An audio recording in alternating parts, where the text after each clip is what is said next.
देखिए भैया, हमारे यहाँ शायद कुछ ऐसी परंपरा बन गई है। 2009 में मैं अकेले जीता था छत्तीसगढ़ से, पता होगा शायद आप लोगों को। और इस बार सौभाग्य से अकेले जीती है, तो हम लोगों को तो अकेले जीतने का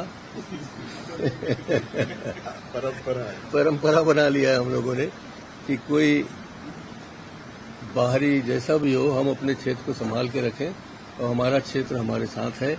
इसलिए हम आभार व्यक्त करते हैं और आपका भी आभार। 40 साल पहले सारी सीटें भाजपा मध्य प्रदेश के आप सबसे बड़े नेता बन गए हैं क्या? नहीं, सबसे बड़े नेता तो नहीं बने हैं। अविभाजित मध्य प्रदेश के हमारे को मतदाताओं ने ज्यादा प्यार दिया है, इसलिए हम उनके प्रति आभार व्यक्त करते हैं। ये कहने में हमें संकोच नहीं है कि हमने मध्य प्रदेश में भी गृह मंत्री होने के नाते सर्वाधिक लोगों से संपर्क बनाया, गए वहां, उनके काम किए, आज भी वो बात करते हैं। और आधा जीवन हमारा मध्य प्रदेश भोपाल में बीता है, आधा जीवन छत्तीसगढ़ में बीता है। तो हम तो आधे अधूरे लोग हैं, वहां पैदा हुए, पढ़े लिखे और ये वहां जन्म ली। तो इनका भी मध्य प्रदेश मायका है, हमारा छत्तीसगढ़ रहा। अब छत्तीसगढ़ हो गया तो अब हम छत्तीसगढ़ के हो गए। मगर इसको कैसे नकारोगे आप कि हम मध्य प्रदेश के नहीं रहे? सर, इतनी बड़ी हार हुई है, क्या प्रदेश में देखिए इतनी बड़े नेता है? अभी इस पर अभी समीक्षा होनी चाहिए कि अपन क्यों हार गए। उसमें दिक्कत नहीं है, हर व्यक्ति समीक्षा करेगा। दिल्ली स्तर पर भी समीक्षा होगा कि किस तरह से हम देश में ज्यादा सीट नहीं ला पाए। ये भी समीक्षा होगा कि हम ज्यादा से ज्यादा लोगों को जिता क्यों नहीं पाए। हम ये भी कह रहे हैं कि हम लोग सरकार बनाने की स्थिति में थे मगर नहीं कर पाए। तो सभी बातों की समीक्षा कल CWC की मीटिंग के बाद तय होगी और उसके अनुसार हम लोग काम करेंगे। अरे भैया, मेरी बीबी जीत के आई है दूसरी बार, उससे हैं? हाँ, ये मैंने शायद बनाया हो क्या आप? दे दिया इनको सब। पानी देने आ जाओ। इसको ऊपर थोड़ी देर रख सकता हूँ क्या? हाँ रखें, आवाज जाना है बस। ऐसा है, हसदेव के बारे में हम लोगों ने हमेशा इसलिए विरोध किया है कि वहां के जो जंगल है वो ना काटे जाए।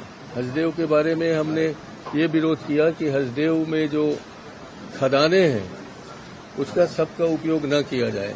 अभी हमारे देश में पुराने खदानों में लगभग 50 साल के लिए कोयला उपलब्ध है। तो हम चाहते हैं उस कोयले का उपयोग आप करो। 50 साल में तो सोलर पावर भी आ जाएगा, पानी का पावर आ जाएगा, हमारे कितने सारे परमाणु पावर आ रहे हैं, ये सब आ सकते हैं। इसलिए प्रतीक्षा करनी चाहिए, होड़ नहीं मचनी चाहिए। पूरा कोरबा आपने खोद डाला, आदिवासी भाइयों के घर जमीन सब बर्बाद कर दिए, ठीक ढंग से इनका बसाहट नहीं कर पाए। वो संकट तो ऑलरेडी है हमारे पास। ऊपर से जो हसदेव बांगो बांध है, वहां का पानी आता है हमारे खेतों में, वो पानी भी सिल्ट जमा करने के बाद नहीं आ पाएगा। वो हमारे लिए चिंता का विषय है। किसानों का खेत सूखा रह जाएगा, वो हमारे लिए चिंता का विषय है। इसलिए हमने जो अनुसूचित जनजाति आयोग ने जो निर्णय किया है, जो देखा है, जो परखा है, उसके हिसाब से राज्यपाल महोदय को चेताया है कि जो ग्रामीण क्षेत्रों के रहने वालों से आपको अनुमति लेना चाहिए, आपने अनुमति नहीं ली और उसके कारण जो वहां बर्बादी होगी उस पर आप सचेत हो जाएं।